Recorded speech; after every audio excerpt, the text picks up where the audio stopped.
Bismillahirrahmanirrahim. Assalamualaikum warahmatullahi wabarakatuh. Waalaikumsalam warahmatullahi wabarakatuh. Alhamdulillahirabbil alamin. Alhamdulillahilladzi anzala as-sakinata fi qulubil mu'minina liyazdadu imanan ma'a imanihim. Asyhadu an la ilaha illallah wahdahu la syarikalah wa asyhadu anna Muhammadan abduhu wa rasuluh. Allahumma shalli wa sallim ala Rasulillahi Muhammadin sallallahu alaihi wasallam wa ala alihi wa ashabihi wa man tabi'ahum bi ihsanin ila yaumiddin. Rabbi a'udzubika min hamadzati syayatin wa a'udzubika rabbi ay yahdurun. Subhanaka la ilma lana illa ma 'allamtana innaka antal alimul hakim. La haula wa la quwata illa billahil aliyyil azim. Amma ba'd. Yang sama kita hormati Mudirul Ma'had Pak Ustadz Ayi Mukhtar, Masya Allah, Tabarakallah, mudah-mudahan kita berikan semangat, kekuatan, semoga Allah Subhanahu wa Ta'ala memberkahi setiap langkah yang dilakukannya. Allahu Akbar walillahilham, para guru, para ustadz yang tidak bisa saya sebutkan satu persatu, kalau di sini yang kelihatan aja nih ya. Pertama ada Pak Ustadz Agus Yusuf, Pak Ustadz Ahmad Hidayat, Pak Ustadz Ridwan Soleh, Ibu Nunung, Masya Allah. Sejujurnya saya nih kalau sudah di depan guru-guru di Darul Arkom tuh nggak bisa bicara sebenarnya gitu. Yang ada ingin curhat aja, ingin cerita, ingin ngobrol gitu. Dan Masya Allah dari sekian banyak waktu, beberapa kali ingin ke Darul Arkom tapi belum sempat karena satu dan lain hal. Tapi alhamdulillah Sabtu subuh ini saya sangat berbahagia bisa diberikan kesempatan dan izin oleh Allah Subhanahu wa Ta'ala untuk bertemu dan berjumpa dengan para guru-guru semua di Pondok Pesantren Darul Arkom Muhammadiyah daerah Garut. Mudah-mudahan semua para guru-guru dalam keadaan sehat walafiat, tidak kurang satupun dalam setiap apapun yang dibutuhkan dalam kehidupannya, dan dari hati yang paling dalam doa-doa senantiasa terpancar dan terpanjatkan kepada Allah untuk para guru-guru semua. Semoga Allah Subhanahu wa Ta'ala membalas semua kebaikan, semua wasilah ilmu yang diberikan, dan mudah-mudahan Allah mengangkat derajat para guru-guru semua yang selama ini telah memberikan banyak ilmu kepada Ananda selama di Pondok Pesantren Darul Arqam. Yang kita banggakan adik-adikku di Pondok Pesantren Darul Arqam. Kalau saya dulu angkatan 24, sekarang sudah angkatan berapa ya? Yang teman-teman Aliyah ini. Ada 40-an nggak kira-kira ya? Angkatan berapa sekarang? Ada Ustadz, udah sampai ke 40. Masya Allah. Jadi yang kelas 4, 5, 6 tuh angkatan berapa sekarang?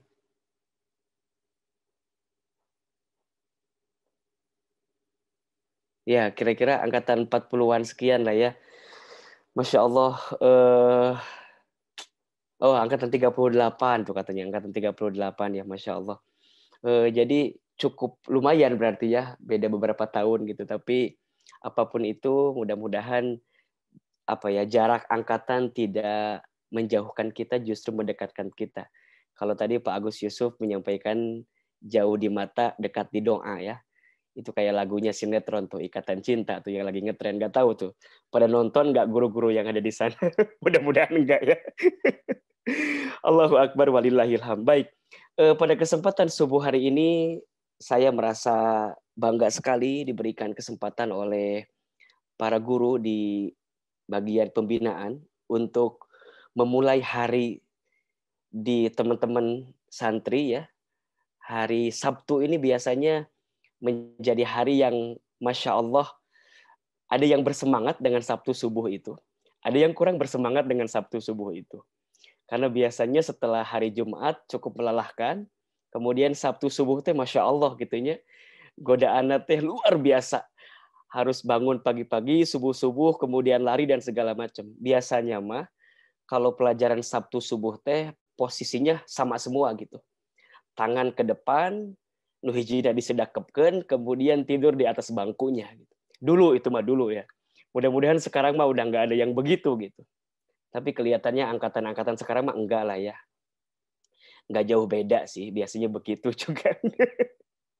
Mudah-mudahan enggak, insya Allah. Baik, pada kesempatan kali ini saya diminta untuk sharing ya, berbagi dengan Bapak Ibu semua, teman-teman semua, adik-adikku tentang urgensi moral ya di tengah perkembangan kader milenial. Mohon izin saya punya satu tayangan slide gitu ya untuk coba kita bahas bareng-bareng. Mudah-mudahan saya bisa mohon izin ke hostnya untuk mengizinkan saya menjadi co-host biar saya bisa share materinya. Mangga Ustadz, sudah bisa sepertinya share. Oke, baik.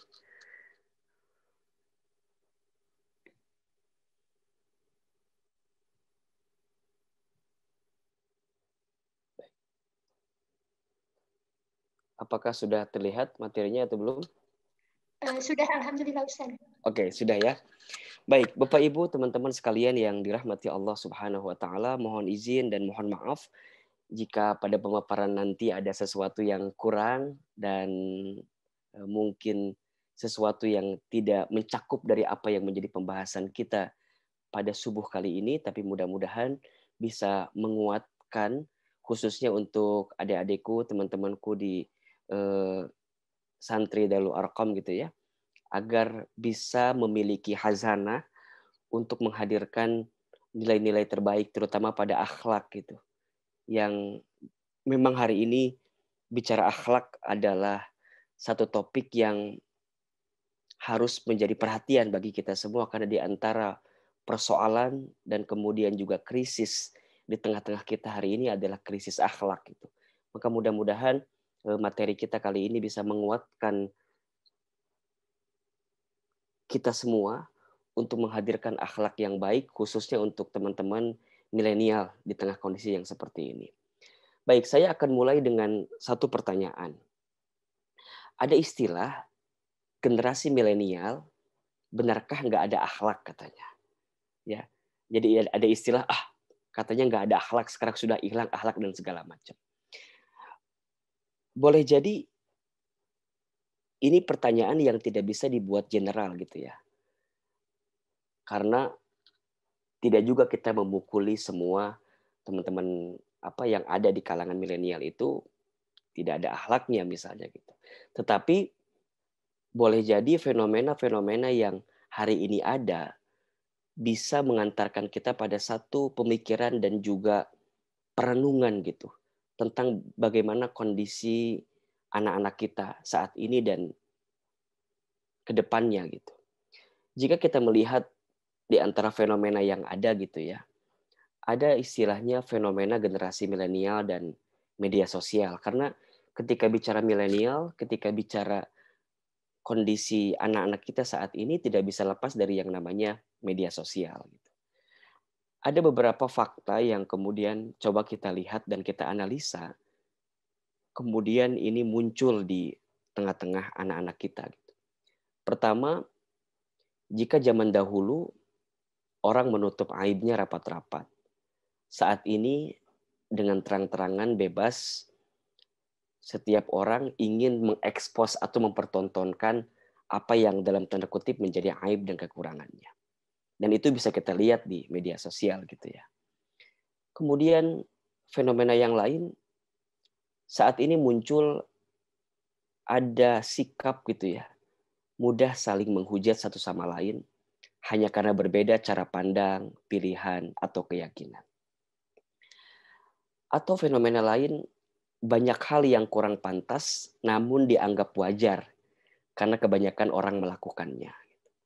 Dan tentu dengan aplikasi-aplikasi di media sosial hari ini yang bisa kita dapatkan dengan cara mudah, kita menemukan satu fenomena bahwa sebenarnya ini nggak pantas, sebenarnya ini nggak bagus gitu. Tapi hari ini seolah-olah itu dianggap wajar gitu karena kebanyakan orang melakukannya sehingga menjadi hal yang biasa. Padahal bukan sesuatu yang pantas dalam pandangan kita sebagai seorang muslim yang baik gitu.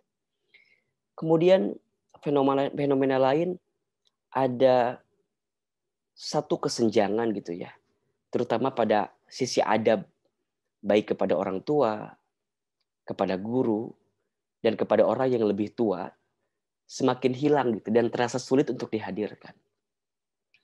Kita dulu merasakan sekali gitu ya bahwa ketika ingin berjalan di depan orang tua atau di depan guru, maka ketika berjalan pasti merundukkan badan kita karena saking segan dan kemudian saking takutnya mungkin barangkali untuk berhadapan dengan orang tua kita, dengan guru kita. Nah pertanyaannya apakah saat ini hal itu masih hadir atau tidak gitu. Jangan-jangan nauzubillah min dzalik gitu ya. Banyak misalnya anak yang hari ini berani bicara yang lebih kencang suaranya dari orang tuanya, berani menantang, kemudian dia berani melawan, bahkan tidak sedikit kita mendengar ada berita-berita yang cukup miris untuk kita dengar gitu ya. Ada seorang anak yang nauzubillah membunuh orang tuanya, ada seorang anak yang berani memenjarakan orang tuanya, ada seorang anak yang kemudian berani menghina, mempermalukan orang tuanya, dan tentu ini adalah sesuatu yang tidak beradab gitu ya, tidak berakhlak. Kemudian fenomena lain kita bisa lihat bahwa ada kondisi di mana mudahnya membuat sebuah konten hanya untuk mencari sensasi. Untuk apa ya? Bisa jadi untuk popularitas, untuk bisa dikenal semata-mata tanpa memikirkan terlebih dahulu konsekuensi yang bakal diperoleh. Nah, fenomena-fenomena ini adalah fenomena-fenomena yang sadar atau tidak muncul di tengah-tengah generasi milenial kita saat ini. Mudah-mudahan santri-santri kita, anak-anak kita di Darul Arqam gitu, walaupun mereka adalah anak-anak milenial secara generasinya saat ini, mereka tidak masuk dalam kategori fenomena-fenomena yang dimunculkan seperti ini gitu ya. Dan tentu dengan pendidikan di pondok pesantren, dengan pendidikan dari para pembina kita, para guru kita, akan mampu setidaknya menjadi filter gitu ya, menjadi barrier untuk mereka tidak masuk pada hal-hal yang tidak diinginkan dalam kondisi generasi milenial gitu. Nah, bagaimana caranya gitu ya? Apa solusinya? Fenomena ini sudah muncul, keadaan ini sudah nampak, dan walau alam bisawab boleh jadi juga ini menyerang dan juga hinggap di tengah-tengah kita terhadap anak-anak kita, apalagi sekarang mungkin pondok juga sedang lockdown gitu ya, sedang dijaga dulu gitu keberadaannya dari teman-teman santri karena mereka belajarnya di rumah gitu. Dan tentu ini semakin ada jarak ya untuk bisa memberikan perhatian-perhatian kepada anak-anak kita gitu. Nah, maka penting sekali pembinaan-pembinaan seperti ini agar bisa menguatkan mereka semua dari godaan-godaan, dari keadaan-keadaan yang mungkin bisa membuat mereka beralih atau berjalan kepada sesuatu yang tidak baik. Nah, apa solusi yang bisa diberikan gitu ya untuk keadaan itu? Tentu jawabannya adalah ya dengan Islam itu sendiri gitu. Islam hadir memberi solusi.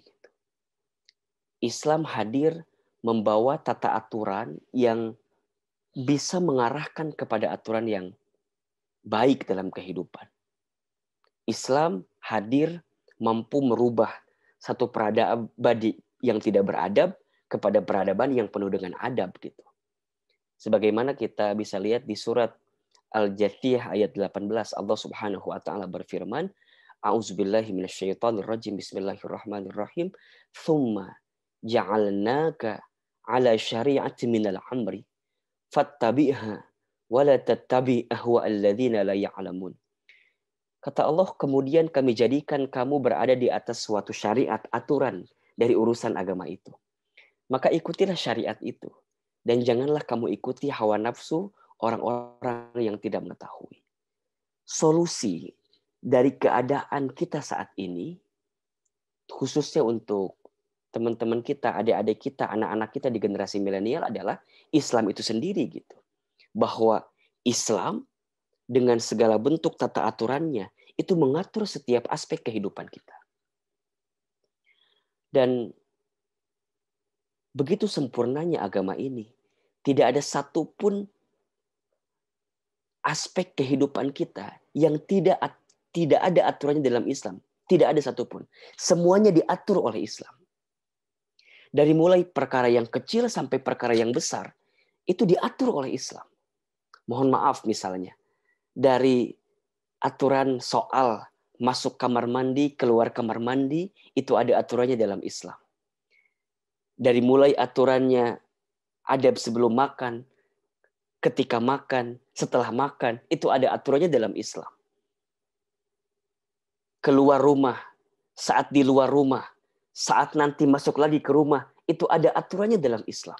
Nah, pertanyaannya adalah, apakah hari ini kita sudah mampu menghadirkan nilai-nilai tata aturan Islam yang komprehensif itu di dalam kehidupan kita sehari-hari? Mohon maaf, jangan-jangan kita tahu, kita paham, ngerti bahwa Islam memang mengatur segala aspek kehidupan kita, tapi tidak sedikit, mohon maaf, yang mungkin di antara kita tidak mengindahkan nilai-nilai aturan Islam dalam kehidupan kita sehari-hari gitu. Padahal Islam mengatur seluruhnya. Itu hal-hal yang kecil, belum lagi hal-hal yang besar gitu. Ketika bicara politik, Islam memiliki tata aturannya tentang politik Islam. Ketika bicara ekonomi, Islam memiliki tata aturannya tentang bagaimana caranya berekonomi, namanya ekonomi Islam. Ketika bermuamalah, ketika berhubungan, Islam memiliki tata aturannya. Dan tentu ini perlu kita hadirkan, perlu kita ejawantahkan, dan perlu kita aktualisasikan dalam kehidupan kita sehari-hari, agar semakin menunjukkan bahwa Islam hadir memberi solusi. Dan jika kita tadi di pendahuluan melihat ada persoalan-persoalan bagi teman-teman milenial kita, bagi anak-anak milenial kita, maka jawabannya adalah back to Islam rules, kembali kepada aturan Islam, karena memang jawabannya ada pada Islam itu sendiri. Termasuk ketika bicara tentang akhlak, ketika bicara tentang moral, ketika bicara tentang etika. Islam adalah agama yang sangat menghadirkan bagaimana akhlak itu menjadi fondasi yang kuat di dalam diri seorang muslim. Sebagaimana kita tahu ketika kita bicara tentang Islam, maka bangunannya dibangun atas 3 prinsip dasar kan. 1 bicara tentang akidah, 2 bicara tentang syariah, yang ketiga bicara tentang akhlak. Jadi artinya ketika kita ingin melihat keadaan seorang muslim, baik tidaknya, sempurna tidaknya, maka dilihat dari 3 aspek itu, 3 prinsip dasar itu.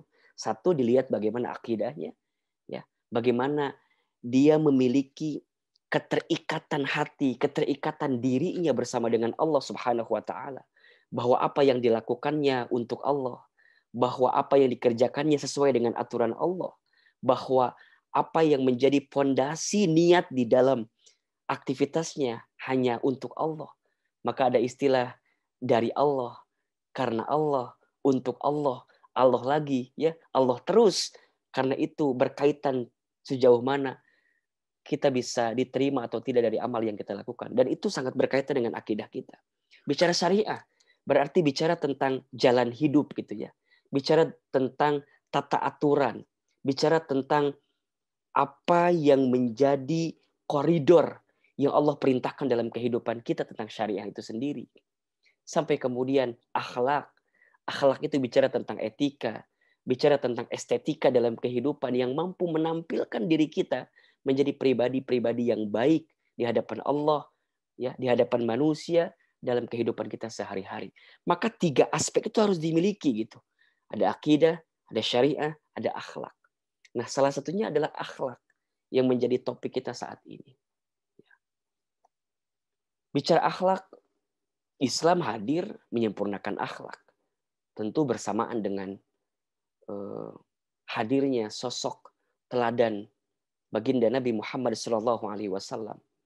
Dari Abu Hurairah radhiyallahu an, Rasulullah SAW bersabda, "Innama bu'ithtu liutammima makarimal akhlak."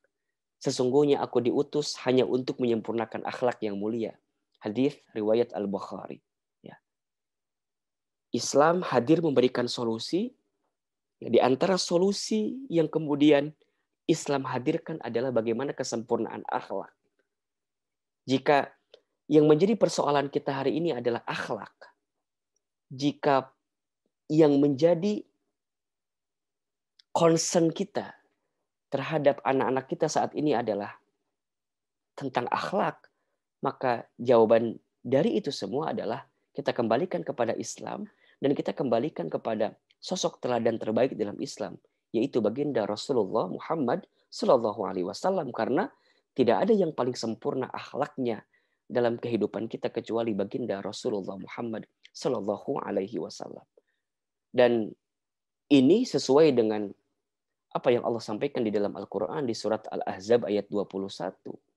Bahwa Islam hadir dengan sosok teladan akhlak terbaik. A'udzubillahi minasyaitonirrajim. Bismillahirrahmanirrahim. Laqad kana lakum fi rasulillahi uswatun hasanah. Liman kana yarjullaha wal yawmal akhir wa dzakarallaha katsira. Sesungguhnya telah ada pada diri Rasulullah Shallallahu Alaihi Wasallam itu suri tauladan yang baik. Bagi siapa? Ya bagi dirimu, bagi kita semua. Yaitu bagi orang yang mengharap rahmat Allah dan kedatangan hari kiamat dan dia banyak menyebut Allah, nama Allah. Bicara tentang baginda Nabi Muhammad SAW, maka tidak ada sosok yang paling sempurna untuk kita teladani dalam hidup kita kecuali baginda Rasulullah Muhammad SAW. Dan begitu banyak pelajaran yang dihadirkan oleh Rasulullah Muhammad SAW dalam kehidupannya yang perlu kita teladani sampai saat ini. Rasulullah itu manusia yang paling sempurna akhlaknya. Saat menjadi seorang anak, maka Rasulullah tumbuh menjadi seorang anak yang baik, menjadi seorang anak yang teladan, menjadi seorang anak yang begitu punya kemandirian, menjadi seorang anak yang begitu teguh, tegar, sabar, kuat dalam menjalani setiap kehidupan. Lahir dalam keadaan yatim karena sudah ditinggal oleh ayahnya saat beliau dalam kandungan. Kemudian tidak lama kemudian ibunya wafat, maka Nabi kemudian tumbuh dalam keadaan yatim piatu. Kemudian diasuh oleh kakeknya Abdul Muttalib. Tidak lama kemudian kakeknya wafat, kemudian diasuh oleh pamannya Abu Thalib. Dan keadaannya saat itu bukan keadaan yang sangat mudah, tapi keadaan yang cukup sulit kan. Bagaimana Nabi membantu pamannya untuk mengembala. Kemudian tidak lama setelah itu Nabi membantu pamannya untuk ikut berdagang. Setelah itu Nabi berani berdagang sendirian dan terus gitu. Saat menjadi seorang anak, menjadi anak yang teladan. Saat tumbuh menjadi seorang pemuda yang teladan. Kemudian menikah Nabi Shallallahu Alaihi Wasallam. Saat menikah maka Nabi kemudian hadir menjadi sosok suami yang teladan, sosok suami yang paling romantis, sosok suami yang paling bisa menguatkan, sosok suami yang paling bisa menghadirkan bagaimana sikap-sikap bijak saat menjadi seorang suami. Kemudian menjadi seorang ayah, Nabi juga adalah ayah yang teladan. Kemudian menjadi seorang guru yang teladan. Saat menjadi seorang pebisnis, pedagang, entrepreneur, menjadi seorang pengusaha, maka menjadi pengusaha yang teladan. Sampai kemudian menjadi seorang pemimpin, mengatur strategi perang, militer. Maka Nabi SAW juga menjadi seorang pemimpin yang teladan. Dan semua aspek kehidupannya itu harus kita teladani dalam kehidupan kita saat ini. Pertanyaannya, jangan-jangan saat ini banyak di antara kita yang hanya, mohon maaf ya, ada fenomena katanya, kita hari ini hanya mengenal baginda Nabi Muhammad itu hanya di 3M saja gitu. Di masjid, di madrasah, dan dibacakan atau dieluk-elukan ketika maulid saja. Tapi di luar itu kadang-kadang kita lupa dengan sosok baginda Nabi Muhammad SAW. Faktanya misalnya mohon maaf, saat kita ada di pasar, mohon maaf mungkin kita tidak mengindahkan bagaimana cara baginda Rasulullah SAW berdagang. Ya, saat menjadi seorang guru, barangkali kita belum bisa mencontoh bagaimana saat baginda Nabi menjadi seorang guru yang teladan. Begitupun juga bagi teman-teman kita yang milenial, bagi anak-anak kita gitu. Apakah saat mereka menjadi anak muda, sudah belajar bagaimana sosok muda dari baginda Rasulullah Muhammad SAW dalam kehidupan, padahal itu ada, teladannya. Dan itu menjadi core yang utama karena Islam hadir dengan teladan akhlak terbaik. Boleh jadi kemunduran ya dari akhlak yang ada pada konteks kehidupan kita saat ini karena kita sudah jauh dari sosok teladan baginda Nabi Muhammad SAW. Karena kita sudah jauh dari bagaimana tata aturan Islam menghadirkan teladan-teladan terbaik, akhlak-akhlak terbaik. Dan ini harus menjadi concern, ini harus menjadi perhatian di tengah-tengah kita semua. Agar kemudian kita bisa menghadirkan solusi-solusi terbaik dengan menghadirkan anak-anak terbaik gitu. Santri-santri terbaik yang bukan hanya cerdas secara keilmuan, tapi juga memiliki akhlak yang baik dalam kehidupannya. Dan tentu adik-adikku, teman-temanku, anak-anakku yang dirahmati Allah, bahwa pentingnya kita memiliki akhlak. Karena tanda sempurnanya iman seseorang itu sangat tergantung akhlaknya. Dalam hadis riwayat At-Tirmidzi disebutkan baginda Rasulullah Muhammad SAW bersabda, akmalul mu'minina imana ahsanuhum khuluqa. Orang mukmin yang paling sempurna imannya adalah yang paling baik akhlaknya. Jadi kalau kita ingin melihat seberapa baik iman seseorang, maka lihat bagaimana akhlaknya. Kalau kita ingin melihat seberapa baik ibadah seseorang, maka ibadah itu harus tercermin dari akhlaknya. Harus tercermin pada akhlaknya sehari-hari. Dikisahkan dalam keterangan yang lain, sahabat Ibnu Umar radhiyallahu anhuma itu sedang duduk bersama dengan baginda Nabi Muhammad SAW. Ketika itu datang seorang pemuda. Kemudian seorang pemuda itu bertanya kepada baginda Nabi Muhammad SAW. Apa pertanyaannya? Ya Rasulullah, siapakah di antara mukmin yang paling utama dalam hidupnya? Kemudian Rasulullah Muhammad SAW menjawab, mukmin yang paling utama dalam hidupnya adalah ahsanuhum khuluqa. Mukmin atau orang beriman yang paling baik akhlaknya. Kemudian pemuda itu bertanya kembali dengan pertanyaan yang kedua, ya Rasulullah, siapakah di antara mukmin yang paling cerdas dalam hidupnya? Mungkin Bapak Ibu guru, teman-teman sudah sering dengar hadis ini gitu ya. Kemudian Nabi menjawab, mukmin yang paling cerdas dalam hidupnya adalah dia yang paling banyak ingat tentang mati dan mempersiapkan bekal terbaik untuk hidup setelah kematiannya.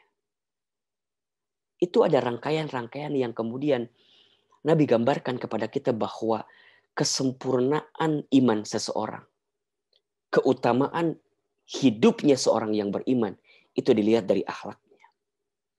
Maka tema kita pagi hari ini, ketika bicara tentang akhlak, ini adalah tema yang sangat luar biasa.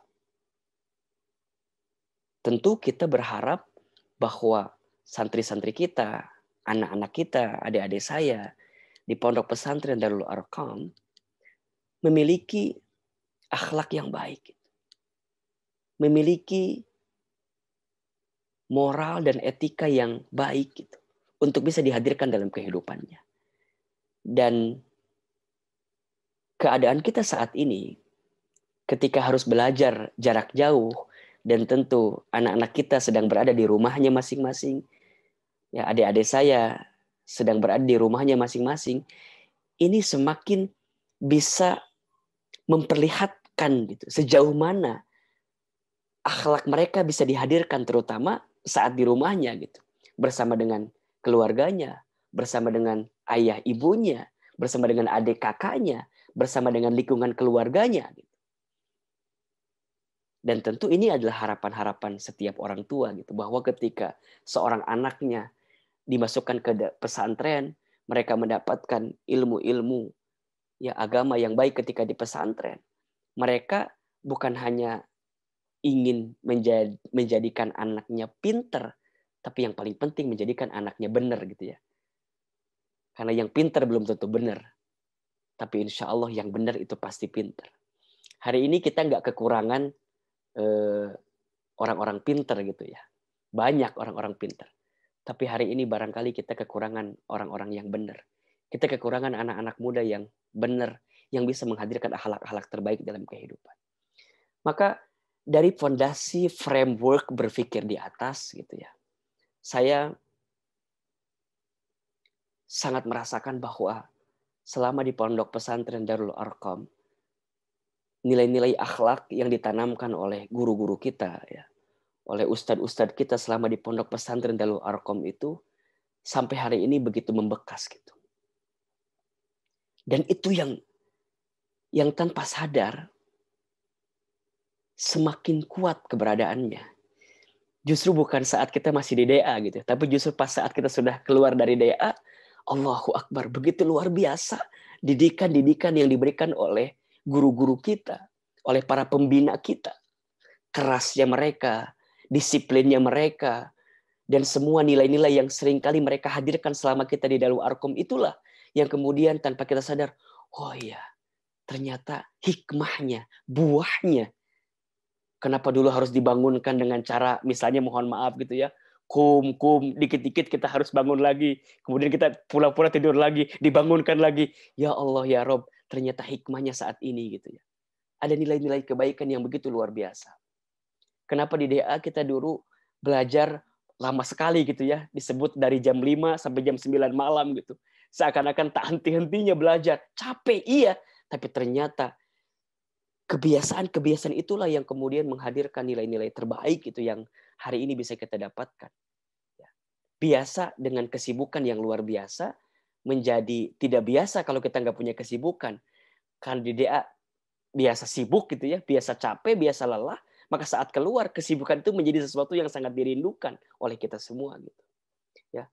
Makanya ketika bicara akhlakul karimah ya, dalam kitab Ihya Ulumuddin, Al-Imam Al-Ghazali itu menyebutkan ada 3 faktor ya, yang bisa membentuk akhlakul karimah seseorang. Ya, yang bisa membentuk akhlakul karimah anak-anak kita. Pertama adalah taubaan ya, dari wataknya. Disinilah orang tua berperan besar dalam pembentukan karakter. Lingkungan sangat menentukan karakter. Saya sangat percaya bahwa setiap anak itu dilahirkan dalam keadaan fitrah ya, dalam keadaan baik.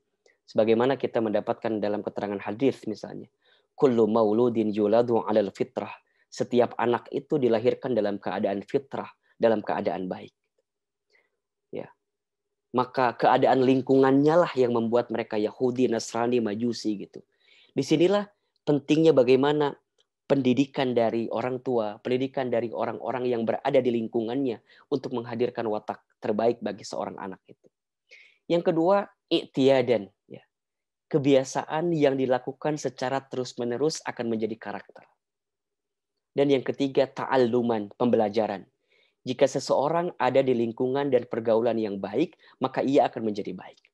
3 faktor ini menentukan akhlakul karimah seseorang. Ya. Dan di pesantren, di Darul Arqam khususnya, kita bisa menemukan 3 faktor ini. Sehingga anak-anak kita, sehingga santri-santri kita memang mereka tumbuh dalam pembentukan karakter untuk bisa menjadi pribadi yang memiliki akhlakul karimah. Misalnya dilihat dari i'tiyadan ya, bicara tentang kebiasaan. Dulu kadang-kadang kita mikir gitu ya, kok sholat di absen gitu? Maksudnya apa gitu? Apa ini sholat di absen gitu? Ternyata memang awalnya kudu dipaksakan heula gitu. Makanya ada istilah dulu mahnya, saya masih ingat banget Pak Oleh itu ya, Pak Ridwan Soleh itu sering ngasih nasihat karena waktu saya kelas 1 waktu itu pembina pertamanya itu Pak Oleh gitu. Jadi masih memori itu masih ingat ke saya karena itu pandangan pertama lah gitu ya. Jadi kalau kita lagi malas katanya, kalau kita lagi haroream kalau bahasa Garutnya mah gitu ya. Kalau bahasa Sundanya mah kumaha carana ngadoakeun we cenah. Doana kieu, Allahumma paksakeun. Allahumma paksain kata. Jadi segala sesuatu yang kita paksakan gitu. Memang awalnya terpaksa, tapi lama-lama jadi kebiasaan. Jalanin aja gitu, ikutin aja gitu. lama-lama itu akan membentuk kebiasaan dalam diri kita. Ketika kebiasaan itu hilang, maka seakan-akan ada yang hilang dalam diri kita.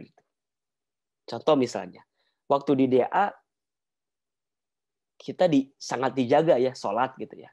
Sholat subuh gitu ya, dibangunkan gitu. Apalagi dulu mah kebetulan saya waktu kelas 5 kelas 5 ya. Saya kan dulu di asrama masjidnya. Jadi apa namanya, kudu yang paling pertama bangun karena nyalakan adalah tahrim gitu ya, biasa dulu gitu. Kadang-kadang ini mah jangan dicontoh ya, kurang baik gitu.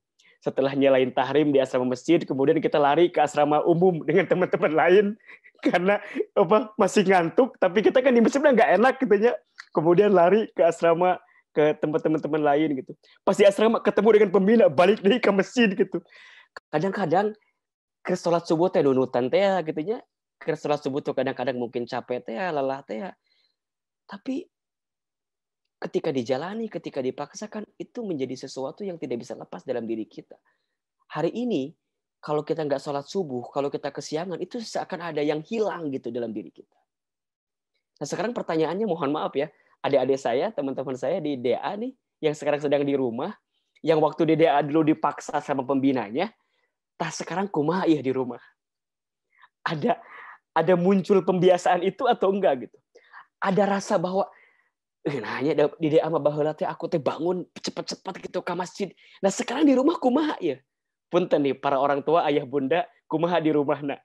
Ada sesuatu yang begitu atau enggak gitu ya? Nempel apa enggak? Atau malah jadi udah we gitu. Misalnya sekarang daring ya, punten ya, mohon maaf. Sekarang daring. Mungkin mereka ikut absen via Zoom. Pertanyaannya ya, mohon maaf gitu. Videonya dibuka atau enggak gitu, dinyalain apa enggak, jangan-jangan dianya absen, namanya ada tapi dia mah ngagolere merena kasur gitu. Nah ini khawatirnya seperti itu. Maka disinilah justru ada berbagai peran ya dari pesantren tentu, yang juga dari orang tua. Memang kudu dipaksain. Ya samalah kayak orang tua ketika dulu menyekolahkan anaknya ke pesantren, kan ada rasa kangen gitu ya, ada rasa rindu. Berpisah, awalnya nangis. Iya, tapi lama-kelamaan itu menjadi sesuatu yang biasa. Gitu. Coba deh teman-teman santri, flashback awal-awal kita masuk DA. Biasanya malam pertama ketika kita kelas 1 itu, terjadi kegiatan massal. Apa itu? Nangis bersama. Masing-masing di kasur masing-masing gitu ya. Kangen sama orang tuanya gitu. Tapi kan lama-lama dijalani, ya jadi juga gitu. Sesuatu yang menjadi biasa, kita jauh dari orang tua, kita hidup dengan karakter teman-temannya kita yang berbeda gitu. Ya. Termasuk ya ta'aluman, pembelajaran gitu. Nah, kata Al-Imam Al-Ghazali dalam kitab Ihya Ulumuddin, seseorang akan bisa mendapatkan akhlakul karimah dengan 3 faktor ini. 1, wataknya, sesuatu yang sudah dia bawa dari rumahnya, ya dari keadaan lingkungan sebelumnya gitu. Dan saya percaya bahwa setiap anak itu lahir dalam keadaan baik, maka sesungguhnya dia itu mengharapkan kebaikan pada akhirnya. Maka percayalah nih para guru ya, para ustadz di DA, dengan pembinaan yang kita hadirkan, bagaimanapun keadaan anak-anak kita di DA, percayalah gitu ya, bahwa ada kebaikan dari mereka yang harus kita doakan setiap saat, setiap waktu. Saya sangat meyakini sekali ya bahwa keberkahan hidup itu atau keberkahan ilmu itu bukan hanya ada pada ilmunya.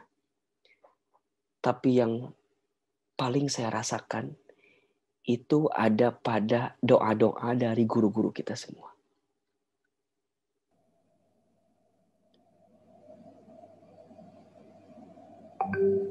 Maka banyak di antara teman-teman saya gitu ya, yang ketika mereka memiliki akhlak yang baik kepada gurunya, kemudian gurunya tidak pernah henti mendoakannya, itu menjadi faktor yang sangat menentukan bagaimana keberadaan dalam hidupnya. Gitu. Jika saya ditanya oleh banyak orang gitu ya, Ustadz Hilman gitu ya, misalnya ditanya tentang apa gitu ya, sesuatu yang membuat mereka bertanya tentang prestasi atau apa dan segala macam, maka saya akan selalu jawab bahwa boleh jadi ini karena doa-doa dari guru-guru saya. Saya pernah mondok di Darul Arkom dan saya merasakan sekali banyak pendidikan ketika di pesantren gitu. Dan apa yang diarahkan, dibimbing, dibina oleh guru-guru kita selama di Darul Arkom itulah yang hari ini menjadi kekuatan tersendiri yang membuat kita bisa bangkit, bisa kuat menjalani kehidupan kita selama ini. Gitu. Maka percayalah bahwa teman-teman pembina, para guru gitu ya, yang hari ini mungkin kita punya kewajiban untuk membina anak-anak kita, percayalah bahwa apa yang kita lakukan selama ini bisa mempengaruhi bagaimana keadaan anak-anak kita ke depan gitu. Maka selelah apapun, secapek apapun, sejengkel apapun gitu ya, kita kepada anak-anak kita yang menjadi binaan kita, percayalah di situ ada kebaikan yang Allah siapkan kepada kita. Hal jazaul ihsan ilal ihsan. Tidak ada satu kebaikan yang kita lakukan kecuali balasannya adalah kebaikan. Minimal kebaikannya adalah doa dari guru-guru kita. Minimal kebaikannya adalah kita melihat anak-anak kita sukses di waktu yang kemudian. Gitu. Jadi artinya, jika hari ini kita melihat anak-anak kita, mohon maaf gitu ya, disebut kurang, kemudian juga bikin masalah terus dan segala macam, tetap hadirkan doa-doa terbaik di hati kita. Karena boleh jadi dia bisa berubah di waktu yang akan datang. Dan itulah yang akan menguatkan anak-anak kita ke depan, menguatkan santri-santri kita ke depan. Bahwa doa dari para pembina, doa dari para guru, itu yang perlu dihadirkan kepada mereka.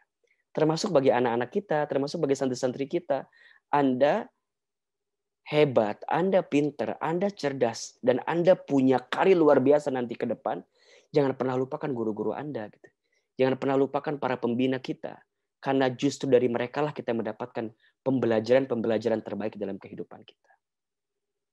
Nah, 3 faktor ini boleh kita evaluasi di Darul Arkom saat ini gitu ya. Bagaimana menghadirkan kebiasaan-kebiasaan di tengah anak-anak kita, ya, termasuk pembelajaran. Mudah-mudahan pandemi segera selesai gitu ya. Dan kita bisa kembali lagi masuk pondok, masuk pesantren, beraktivitas seperti biasa di pesantren karena kalau bicara beda ya tentu beda ya. Ada feel yang berbeda gitu. Ngajar lewat Zoom, ngajar lewat daring itu ketika ditanya ya belajar sih belajar, tapi kan ada sesuatu yang berbeda gitu ya. Ada sentuhan yang berbeda gitu. Kalau bahasa anak sekarang itu kayak kurang feel-nya gitu. Ya jangankan muridnya, kita pun juga sebagai guru ngerasain hal yang sama kan. Karena saat mendidik itu kan bukan hanya ngasih knowledge, itu bukan hanya ngasih ilmu. Kalau hanya ngasih knowledge mah di Google juga banyak atuh. Tapi yang paling penting itu apa? Transfer akhlak, gitu. Transfer semangat, transfer pengalaman, transfer keteladanan. Itu yang barangkali mungkin tidak bisa dihadirkan di tengah-tengah kondisi seperti ini. Tapi mudah-mudahan para pembina, para guru di DA tetap kuat, tetap semangat, dan juga para santri juga tetap semangat gitu ya. Walaupun kita jauh secara jarak, tapi percayalah bahwa doa-doa senantiasa terpanjat gitu. Sebagaimana tadi Pak Agus sampaikan bahwa jauh di mata, dekat di doa gitu. Itu nempel banget itu ya, jauh di mata, dekat di doa. Nah, what next? Apa nih agenda selanjutnya? Nah, bagi teman-teman ya mungkin tadi saya lebih fokus kepada pembinaannya. Nah, sekarang bagaimana nih teman-teman milenial? Karena saya anggap bahwa adik-adik saya yang di aliyah ini adalah teman-teman saya milenial gitu ya. Bagaimana saatnya kita merubah dari kaum rebahan jadi agen perubahan gitu. Bagaimana teman-teman milenial walaupun di rumah, walaupun saat ini kita harus menjaga dan juga membatasi aktivitas kita gitu. Tapi jangan hanya menjadi kaum rebahan gitu ya, cuman tiduran, selonjoran, tapi harus menjadi agen perubahan gitu. Kita harus memiliki agenda untuk berubah. Kita harus memiliki agenda untuk menjadi pribadi yang baik dalam kehidupan. Ya. Maknya rek kitu wae gitu bahasa. Kalau bahasa Sundanya mah maknya rek kitu wae gitu. Masa mau kayak gitu aja gitu.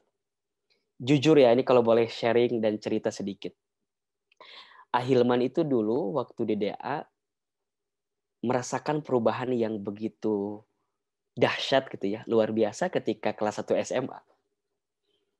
Jujur waktu SMP itu ya waktu sanawiyah, nah itu biasa-biasa aja gitu lah ya. Ya mungkin para guru juga tahu. Maksudnya kita tidak terlalu ya gimana gitu ya. Saya jujur memiliki keinginan untuk berubah itu saat kelas 1 SMA, atau kelas kelas 4 lah.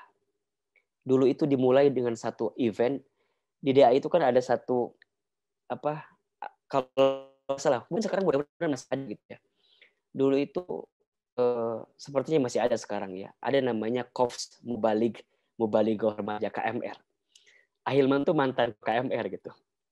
Waktu masuk DA gitu ya kan kelas 1 itu yang menjadi idola kita ya tentu kakak kelas yang selama kita di DA waktu pertama kali masuk tuh menjadi orang-orang yang begitu hebat kalau bicara di panggung gitu ya, bicara di mimbar, termasuk Ustadz Adi Hidayat kan Adi. Jadi saya kelas 1, Ustadz Adi itu kelas 5 kalau tidak salah. Kemudian nah bersama dengan Ustadz Adi kan ada kakak kelas, ada kakak kandung saya ya, Ustadz Asep gitu. Jadi Ustadz Kholis gitu ya. Jadi ketika saya masuk, nah saya melihat idola-idola itu mereka semua ditambah ada kakak saya di situ. Jadi dari awal tuh sudah pokoknya kalau saya nanti kelas 4, kalau saya kelas 5, saya akan begitu gitu. Jadi sudah ada patokan. Tapi itu direncanain aja gitu. Nah, sampai singkat cerita lah di kelas 4 waktu itu kalau nggak salah ya itu ada KMR dan kita alhamdulillah diamanahi menjadi ketua KMR gitu ya. Masya Allah, disitulah awal-awal perubahan gitu ya. Ngerasa jadi seorang pemimpin misalnya gitu ya. Jadi seorang ketua, diberikan tanggung jawab, harus mendidik adik-adik untuk berani bicara. Dulu tuh masih ingat tuh, karena didikan dari kakak kelas katanya pas KMRT, sok cenata bicara di depan pohon. Jadi kita teh dakwah di depan pohon. Pohonnya tuh nggak ngejawab gitu ya, diam gitu. Dulu kadang-kadang mikir, ya teh nanaonannya kok begini banget gitu ya. Ya Masya Allah, ternyata kepake sekarang. Oh, filosofinya adalah gimana ngadepin kalau kita ceramah di depan orang yang diem gitu, nggak aktif, nggak merhatiin kita, gimana caranya kita bisa menyesuaikan. Oh, Masya Allah. Pernah juga dulu dibawa ke pasar, terus ceramah di pasar teh, kan orang apa hingar-bingar ya, nggak ada yang merhatiin kita, sok cenah ceramah. Dipikir-pikir dulu apa maksudnya? Oh, sekarang baru kerasa. Oh, ternyata maksudnya adalah agar kita bisa menyesuaikan kondisi gitu ya. Terus waktu itu ada acara fikir, sekarang udah masih ada ya fikir itu ya. Masih ada acara fikir ya di kelas 4 itu. Kemudian ya kita jadi divisi acara, dulu nyari pembicara sampai jadi moderatornya gitu. Masya Allah gitu. Terus kita belajar di situ gitu. Sampai ada IRM gitu ya. Sekarang IPM namanya ya. Dulu IRM, ada pemilihan kalau nggak salah dulu. Kemudian kita jadi ketua IRM waktu itu ya, ketua KPSDM, belajar lagi di situ, Masya Allah. Dulu ada lomba-lomba, makanya tadi saya lihat ada Pak Ahmad Hidayat ya. Di antara kenangan dengan Pak Ahmad Hidayat itu adalah ketika kita lomba pidato bahasa Arab di UIN Bandung kalau nggak salah. Beliau yang nganter saya. Kemudian pulang-pulang kita bawa piala tuh gede banget gitu. Masya Allah. Dan itu masih teringat sampai saat ini gitu. Memang sesuatu harus dipaksain sih memang. Sesuatu ketika kita mau menjadi pribadi yang apa ya? Ya gitu-gitu aja pasti gitu-gitu aja gitu. Tapi kalau kita mau berubah, mencanangkan diri untuk berubah, maka akan terjadi perubahan yang begitu luar biasa gitu. Sampai memang memori yang tidak bisa dilupakan adalah saat terpilih exchange student gitu ya. AFS waktu itu. Dan Masya Allah. Dan itu terjadi di saat-saat usia aliyah gitu. Saat-saat usia aliyah gitu. Dan berarti adalah usia-usia yang saat ini teman-teman sedang jalani gitu. Maka ayolah, kalau waktu SMP, waktu sanawiyah mungkin kita tidak terlalu kelihatan gitu ya, tidak terlalu muncul. Ini saat terbaik gitu. Bagaimana kita bisa merubah diri kita dari kaum rebahan jadi agen perubahan gitu. Ya, dan ketika kita mau berubah, memang ini adalah perintah dari Allah Subhanahu wa taala gitu ya. Dan kita harus memulai perubahan itu dari diri kita. Sebagaimana Allah berfirman dalam Al-Qur'an di surat Ar-Ra'd ayat 11 ya. Innallaha la yughayyiru ma biqaumin hatta yughayyiru ma bi anfusihim. Sesungguhnya Allah tidak akan merubah keadaan suatu kaum sehingga mereka merubah keadaan yang ada pada diri mereka sendiri.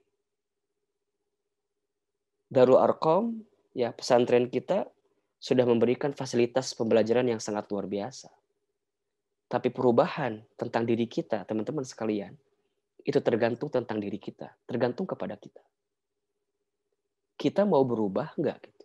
Kita mau melangkah kepada satu perubahan yang baik atau tidak gitu. Kalau dari diri kitanya enggak mau berubah, kalau dari diri kitanya enggak mau punya agenda perubahan-perubahan yang baik dalam kehidupan, maka kita akan termakan oleh waktu yang saat ini juga menggerus kita gitu. Jujur ya, waktu itu nggak lama teman-teman, cepat banget. Sok tanpa terasa sekarang udah hampir setahun ya kita menjalani pandemi COVID-19 ini gitu. Lama sekali, iya. Tapi kan nggak kerasa gitu ya. Berlalu begitu saja. Sekarang pertanyaannya adalah teman-teman yang sekarang di rumah, sedang di rumah gitu. Apa yang sudah teman-teman lakukan gitu? Apa yang nambah bagi teman-teman gitu? Apa yang kemudian berubah dalam diri teman-teman? Dan itu harus menjadi perhatian bagi teman-teman saat ini gitu. Sebelum waktu itu cepat berlalu gitu. Dan ini harus menjadikan agenda-agenda teman-teman ke depan bahwa kita harus berubah gitu. Bahwa kita harus berubah. Dari mana mulai berubahnya? Nih kalau Ahilman membuat proses perubahan diri itu dengan 5 unsur ini gitu ya. 1 niat, 2 azam, 3 amal, 4 mujahadah, 5 muhasabah. Ya. Niat. Teman-teman harus punya niat dari sekarang. Misalnya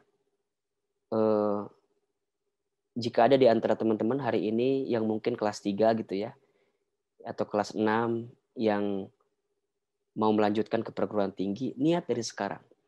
Kita mau kemana setelah ini gitu. Bikin agenda-agenda. Kemudian azam gitu ya. Jalani gitu itu semua dengan apa? Dengan keinginan yang sungguh-sungguh. Jangan nanggung.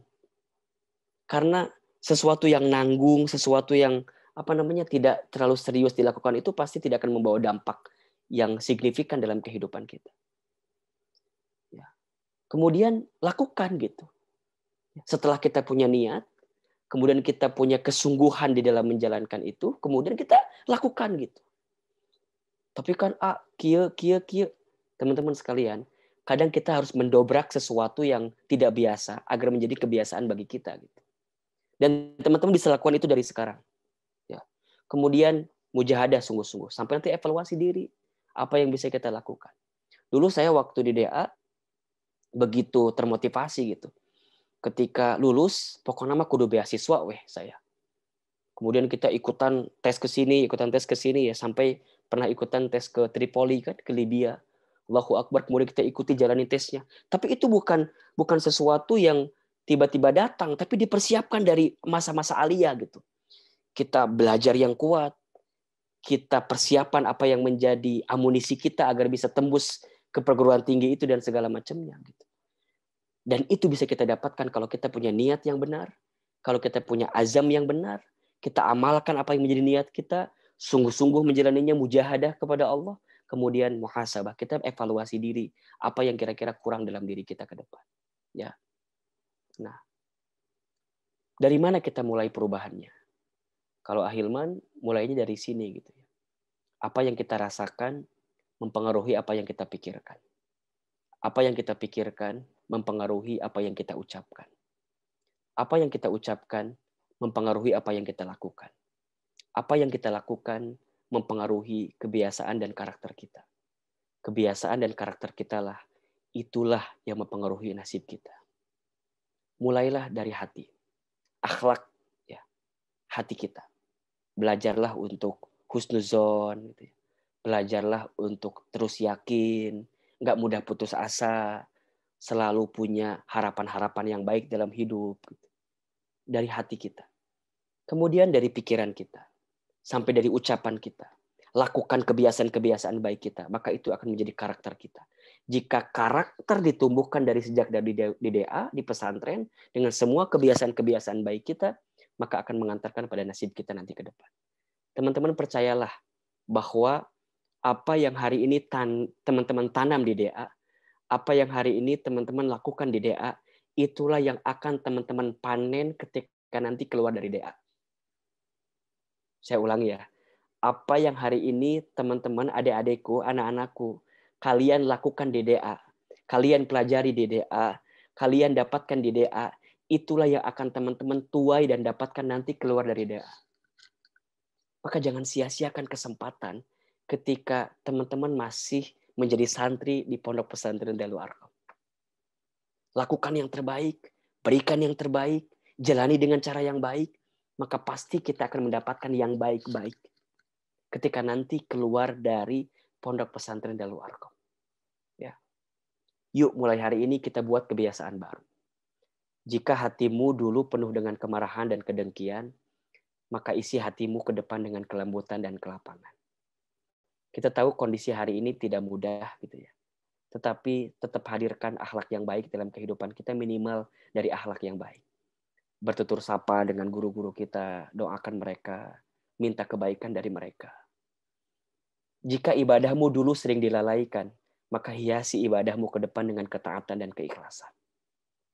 Teman-teman, sekarang waktu di rumah mungkin gak ada yang ngawasin. Gak ada yang ngebangunin kita kum dan segala macamnya gitu ya. Gak ada yang ngabsen kita, tapi percayalah bahwa Allah senantiasa menatap kita. Maka jangan pernah melalaikan kebaikan-kebaikan kita, ketaatan kita di hadapan Allah, dimanapun kita berada. Jika hormatmu kepada orang tua dan guru sering kau anggap beban, maka jadikan kebaikanmu kepada mereka sebagai jalan untuk mendapatkan keberkahan. Teman-teman sekalian, percayalah bahwa akhlak kita kepada orang tua kita, kepada guru kita, itu menentukan bagaimana nasib kita ke depan.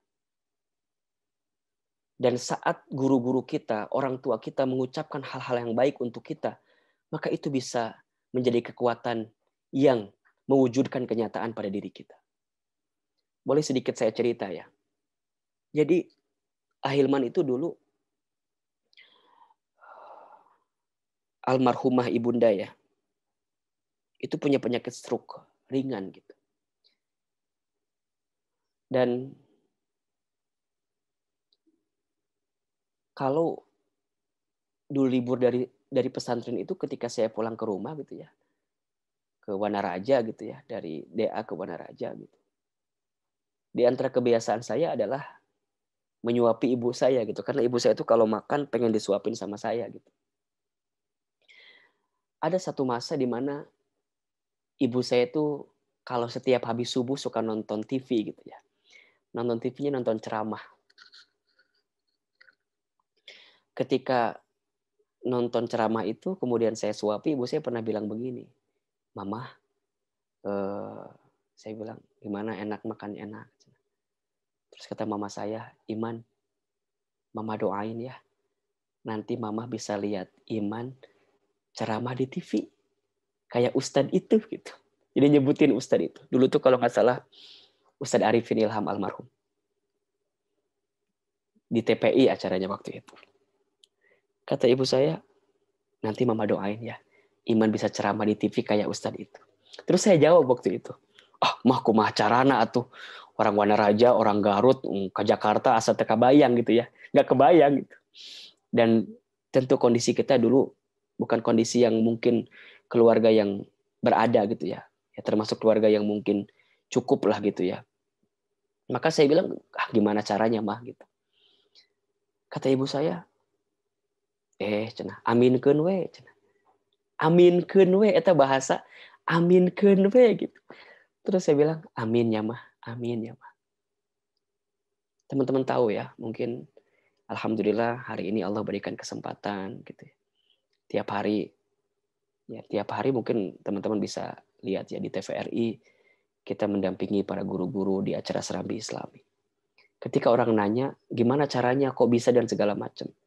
Saya akan jawab, ini semua karena doa ibu saya. Ini semua karena bagian dari kebaikan-kebaikan ibu saya. Dan saya masih ingat gitu. Dulu tuh di DA ya. Ya termasuk, Insya Allah gitu ya. Pak Agus Yusuf, kemudian Pak Asep, Pak Ahmad Hidayat, para guru-guru yang lain tuh kalau ada apa-apa tuh suka, Hilman katanya, ke depan, maju. Saya sok ya cenah, kemah orang tak apal, bisi cenah jadi penceramah cenah, bisi kemah tampil di mana gitu. Ternyata ucapan-ucapan yang seakan-akan biasa gitu ya. Dulu tuh kan biasa gitu. Tapi berbuah jadi doa, berbuah jadi kenyataan. Maka ada istilah innamal qaul ad-du'a ya. Sesungguhnya perkataan itu adalah doa gitu.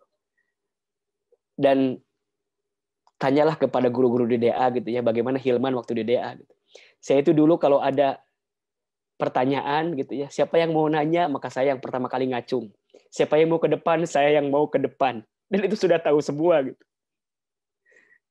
Dulu disebut gak tahu malu, dulu disebut anak-anaknya teman-teman gak bisa diem, ngomong terus gitu ya. Allahu Akbar, ternyata hikmahnya ya saat ini gitu. Apa yang dulu sering disangkakan, apa yang dulu sering disampaikan, diucapkan, itu menjadi kebiasaan, kemudian menjadi doa yang berbuah kenyataan. Maka teruslah berbuat baik kepada siapapun, apalagi kepada orang tua dan guru kita. Saya masih ingat sekali, ibu saya itu dulu dapat hadiah sejadah, gambarnya Ka'bah dari tetangga yang pulang haji kalau nggak salah. Ketika saya pulang liburan dari pesantren, terus saya lihat ibu saya setelah sholat suka baca talbiyah, labbaik Allahumma labbaik, labbaik la syarika laka labbaik ya. Terus saya tanya sama ibu saya, mama teh kenapa kalau habis sholat suka baca talbiyah gitu? Ibu saya jawab, "Nya man, mama teh pengen banget berangkat ke Baitullah lagi gitu." Jadi dulu ibu saya pernah berangkat ke Baitullah ya bersama dengan ayah saya, tapi waktu itu karena ayah saya sudah mulai sakit gitu ya, sudah mulai pikun, jadi ketika haji teh banyak ngurusin ayah saya gitu. Jadi kata ibu saya, mama teh pengen banget berangkat lagi ke Baitullah. Terus saya tanya, mama kenapa nggak berangkat ke Baitullah gitu? Iya tuh kan berangkat ke Makkah kudu aya bekal, kudu aya uang cenah. Sedangkan mama nggak punya uang gitu. Uangnya habis buat ngurusin iman, sekolah iman gitu. Terus kata mama saya, dipegang pipi saya waktu itu. Kalau mama nggak sempat berangkat ke Baitullah lagi, mama doainnya iman bisa bolak-balik ke Baitullah. Dulu mungkin nggak nyangka gitu ya. Ya hari ini sebelum pandemi misalnya, kita bisa berangkat ke Baitullah kapanpun. Karena jadi pembimbing di beberapa tour and travel. Ketika ditanya, gimana caranya? Inilah keajaiban doa orang tua. Keajaiban doa guru-guru kita ke depan. Maka teman-teman sekalian, tidak ada alasan untuk kita dalam hidup ini kecuali memiliki akhlak yang baik dalam kehidupan. Dan buatlah kebiasaan-kebiasaan baik itu dari sekarang. Buatlah kebiasaan-kebiasaan baik itu dari sekarang. Karena itulah yang akan menjadi tabungan-tabungan kebaikan untuk bisa mendapatkan hasil dan panen kebaikan kita ke depan. Hari ini kalian sedang berada di rumah masing-masing. Kalian bisa menatap wajah ayah kalian, bisa menatap wajah ibu kalian. Percayalah mereka banting tulang untuk kita. Mereka bekerja keras untuk kita. Dan saat ini adalah waktu terbaik untuk teman-teman membuktikan hasil belajar teman-teman selama di DA selama ini. Buktikan bagaimana hasil yang teman-teman dapatkan saat ini. Bahwa pendidikan karakter, pendidikan akhlak yang dihadirkan oleh guru-guru kita, pembina kita di DA, itu bisa teman-teman cerminkan selama teman-teman ada di rumah. Karena percayalah bahwa sehebat apapun prestasimu, tidak berarti apa-apa jika tidak sejalan dengan kebaikan akhlakmu. Sepintar apapun dirimu, tidak bermanfaat jika tidak selaras dengan keindahan akhlakmu. Maka akhlak itu menjadi penting. Anak DA ketika lulus, itu yang dilihat adalah akhlaknya. Anak DA ketika nanti dia keluar dari DA, yang akan menjadi contoh bagi orang lain sekeliling kita adalah akhlak kita. Anak DA ketika dia libur, kemudian dia pulang ke rumah, di rumahnya dia bertemu dengan ayah, bundanya, adik kakaknya, maka akan dilihat adalah akhlaknya. Prestasi kita hanya bisa dilihat di piala kita. Ranking kita hanya bisa dilihat di raport kita. Tapi akhlak kita lah yang akan menjadi cerminan siapa diri kita. Dan ini yang harus menjadi tantangan kita ke depan, menjadi jawaban kita ke depan bahwa Darul Arqam ya, adalah tempat untuk bisa mendidik akhlak-akhlak terbaik dari anak-anak kita ke depan. Ya.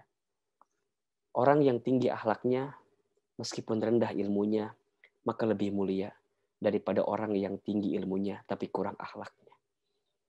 Ada adab sebelum ilmu, maka amalkanlah setiap ilmu yang kita dapatkan untuk menjadi amal-amal terbaik yang tercermin pada akhlak terbaik dalam diri kita. Mudah-mudahan apa yang kita hadirkan subuh hari ini bermanfaat, bisa menjadi sharing yang inspiratif untuk adik-adikku, khususnya untuk anak-anak kita di Pondok Pesantren Darul Arqam. Mohon maaf jika banyak kekurangan. Tentu seandainya pandemi ini sudah selesai, kita akan bisa jumpa lagi secara langsung. Saya rindu sekali, kangen sekali, karena beberapa kali diminta oleh para guru belum sempat waktunya. Mohon maaf yang sebesar-besarnya, bukan tidak mau, tapi karena kondisi. Saya sangat senang, silahkan para guru untuk mampir main ke Sentul, ke Bogor. Saya di Tazkiyah, di Azikro, di Sentul, di Bogor. Mudah-mudahan kita bisa jumpa secara langsung nanti, insya Allah. Doa terbaik dari Ananda untuk para guru semua di Darul Arqam. Barakallahu fikum. Saya kembalikan kepada moderator, silahkan. Ya, Masya Allah, subhanallah sekali ya materi yang disampaikan oleh Ustadz Hilman ini. Jadi saya juga flashback Ustadz, karena saya juga sama alumni Darul Arqam, angkatan 18 putri, putranya angkatan 30. Masya Allah. Jadi ketika Ustadz keluar, saya masuk. Masya Allah sekali.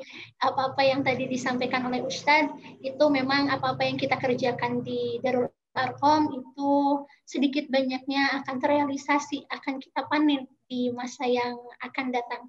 Subhanallah sekali. Menginjak acara selanjutnya Ustadz, mungkin kita ada sesi tanya jawab dan diskusi sebentar, khususnya untuk Ananda santri. Mangga, ini sudah ada, oh ini dari Walas ya, diutamakan santri dulu. Mangga untuk 2 orang penanya, silahkan untuk raise hand.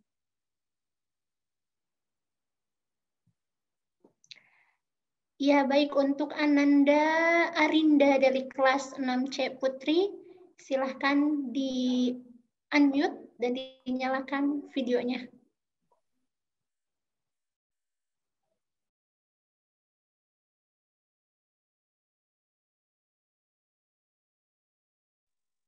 Silahkan, Neng. Bismillahirrahmanirrahim. Assalamualaikum warahmatullahi wabarakatuh. Sebelumnya Ustadz, perkenalkan, nama saya Arinda Maulia Julfa. Saya dari kelas 6C Putri, angkatan 26 Putri. Apa yang tadi Ustadz ceritakan, benar kata Budila, emang benar-benar relate banget sama kehidupan kita. Apalagi kita kelas 6 yang udah 5 tahun dididik sama guru-guru kita, dan masa-masa COVID itu masa-masa dimana kita membuktikan apa yang udah kita pelajari selama 5 tahun di Darul Arqam. Masa-masa kelas 6 ini ngebuat saya dan teman-teman saya banyak berpikir tentang masa depan, di mana keputusan untuk kuliah atau tidak, kuliah di mana, jurusan apa, kita potensinya apa, kita bisa sukses atau tidak. Mungkin faktor sukses seseorang itu banyak ya, kata Ustaz juga. Faktor ikhtiar kita, faktor doa orang tua, doa guru-guru, doa teman-teman kita. Cuman yang mau saya tanyain Ustaz, bagaimana selama saya ikhtiar untuk mendapatkan kuliah yang saya inginkan, kadang saya merasa susah mencari ilmu. Kadang saya merasa tidak nempel ilmunya. Namun saya pun pernah merasakan bahwa saya sangat mudah mengambil ilmu, dan itu beda karena adanya perbedaan niat. Di mana saat saya niat untuk saya belajar buat masuk PTN, saya belajar biar bisa beasiswa, akan sulit apabila niat beda dengan ketika niat saya karena Allah, semoga Allah ridho. Nah, tapi mas saya di sini kadang niat itu tidak selamanya hadir.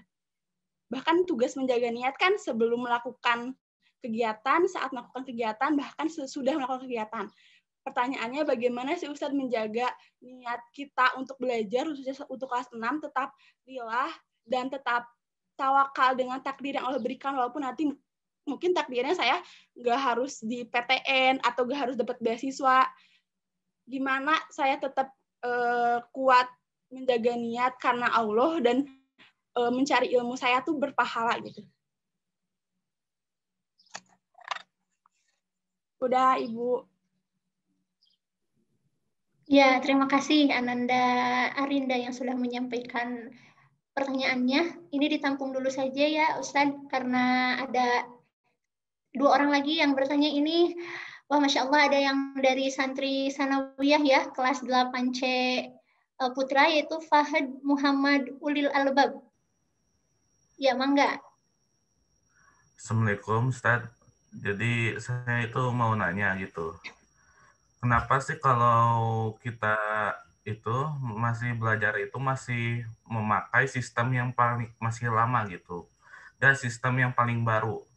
Jadi kalau kita lihat di negara barat, di Finlandia itu sistem belajarnya itu cuma memakai hanya 3 jam atau 4 jam. Sedangkan kalau di pesantren itu dari subuh sampai isya belajar terus. Dan saya juga merasakan gitu. Kenapa gitu kita belajar itu dari subuh sampai isya itu yang nempel itu cuma dikit. Sedangkan kata Ustadz itu ya emang gitu kebiasaan baru itu emang ada, tapi dari keefektifan belajar itu cuma nempelnya itu dikit. Sedangkan kita itu harus mengerjakan PR yang ditugaskan guru, belum hafalan, belum juga eskul. Jadi untuk saya juga agak keberatan gitu jika sekolah daring ini disamakan seperti pesantren juga. Dan saya juga selalu dibandingkan dengan orang tua, dibandingkan orang lain yang sudah terbiasa gitu. Jadi kenapa gitu pesantren atau enggak sekolah di Indonesia itu tidak mengikuti pendidikan yang sudah terbaik di dunia ini. Jadi itu pertanyaan saya. Terima kasih. Wassalamualaikum warahmatullahi wabarakatuh. Waalaikumsalam warahmatullahi wabarakatuh. Terima kasih Ananda Fahad atas pertanyaan yang terakhir. Ini dari wali kelas 6B dan walas 3B, Pak. Ya, silakan Ustaz.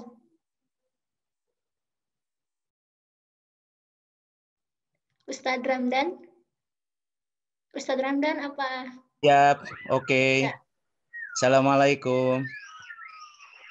Waalaikumsalam warahmatullahi wabarakatuh. Oke, terima kasih sebelumnya sudah bisa bertatap muka walaupun daring ya, Kang Hilman. Pertanyaannya sebetulnya ada 13, cuma saya akan ngambil 2 saja yang ringan-ringan saja, karena yang kalau 13 pertanyaan itu yang berat mungkin nanti bisa sulit dijawab gitu ya. Perkenalkan dulu, nama saya Ramdan Topik Hidayat, saya wali kelas 3, saya mengajar di DA itu Bapak Penjas ya. Yang pertama pertanyaannya yang ringan saya, bagaimana saya kebetulan nikah 11 tahun, punya anak 3, istri juga ngajar di DA bahasa Inggris. Saya punya orang tua, misal saya punya uang 200.000 nih, Ustaz. Kebetulan saya untuk keluarga itu memang dibutuhkan pada saat itu. Dan saat yang sama orang tua istilahnya pengen tendongap ka bumi sami memerlukan uang tersebut. Nah, bagaimana sikap saya sebagai seorang suami untuk istri saya dan keluarga, dan juga sebagai anak untuk ibu saya? Itu yang pertama. Yang kedua, bagaimana menurut Ustadz masalah hukum karma? Saya pernah ada satu cerita, saya berkunjung ke suatu keluarga sedang bertamu. Nah, ketika bertamu, saya berhadapan dengan orang tuanya, itu suami istri. Tiba-tiba ada anaknya minta uang. Itu perempuan usia SMA. Nah, dikasihnya tuh sedikit sama ibunya teh, sama bapaknya teh. Sambil dia bilang, sambil ngaleos gitu ya. Goblok sana gitu, maaf. Ini bahasanya kasar. Itu perempuan, Ustaz.